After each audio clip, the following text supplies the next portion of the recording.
This is the 35th verse, the consummate food and the ultimate music.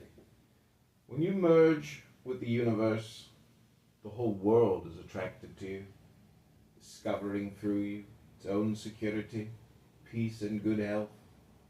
Passing guests may stop by, at first attracted to your savory food and inspirational music, but they might leave more deeply enriched than they could have anticipated. Because the silent song of Tao is the ultimate music, and the infinite delicacy of Tao is the consummate nourishment. Verse 35 commentary. Lao Tzu is no dualistic ascetic who deprecates the body and worships the soul. He doesn't preach that the ultimate peace is found only after death, provided, of course, that you have obeyed the commandments of your particular sect. On the contrary, his guests are attracted by his excellent food and music.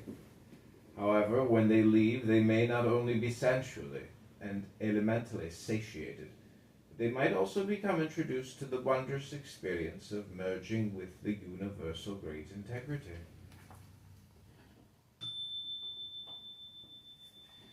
Too much invites disaster.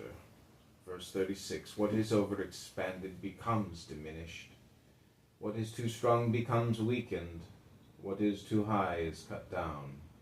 What is overpossessed becomes impoverished. It is in the nature of process that in the final stages, those who are overextended, overarmed, and overprivileged shall be overcome. Disaster stalks the fish, which swims up from its deep water home, and the army which threatens to conquer those beyond its own borders. Verse 36 commentary.